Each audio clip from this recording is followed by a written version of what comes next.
Guernsey Literary and Potato Peel Pie Society. The film is set between Guernsey, as the title will suggest, and London, in and around the end of the Second World War. The lead character is a writer, Juliet Ashton, who is slowly gaining success after her first book didn't sell very well. Her publicist Sydney is very supportive and is pushing her to promote her new book. Juliet, in the meantime, is seeing an American, Mark Reynolds. He doesn't seem to live in the same world as Juliet, who is still coming to terms with post-Blitz London. Juliet receives a letter from a man who has read a book that she previously owned, Dorsey, who lives on the island of Guernsey. Dorsey explains that he's a member of a book club and that they haven't had a lot of new material, even after the war has finished. He asks Juliet if she can give him the name of a bookstore in London where he could order a specific book. Dorsey has no idea that Juliet is a writer or that she's into books that much, only that her name and the address were in the book that he has. Juliet goes and buys the book and writes back, asking that in exchange for the book that he answers some questions about his book club. They exchange letters, and Juliet's curiosity is piqued. She travels to Guernsey, leaving Sydney and Mark, now her fiancé, back in London. Juliet learns that the book club started because when the Nazis occupied Guernsey, they were not allowed to keep animals even as farmers.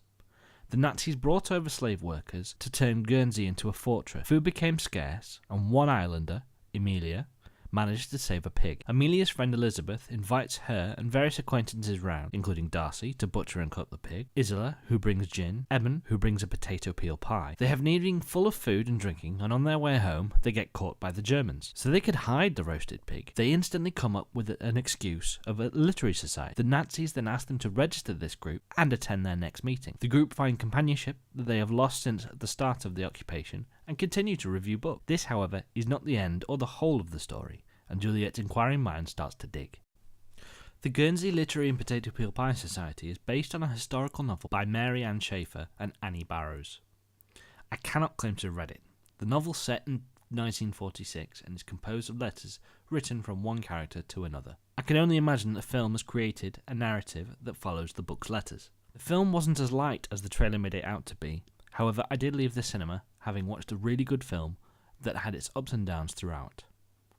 The story is full of unexpected turns and surprises, much like a murder mystery, just without the murder. It's a very human story, and every character slowly opens up to Juliet, building a bond. The film really portrayed what it was like living under the occupation, without going into too much detail and spending too much time dwelling on the past. The film did start out chopping back and forth in time. This then stopped and flowed quite nicely, apart from when the characters were referring to events in the past. The added context from the character made it easier for the viewer to understand where in the timeline and what was happening the event they were retelling was. The score was very complimentary without detracting from the script or the actors' performances. The performance of Tom Courtenay, Penelope Wilton, Lily James and Katherine Parkinson, yes, the one for the IT crowd, was very moving, and it moved me and the small audience that was sat with me in the cinema.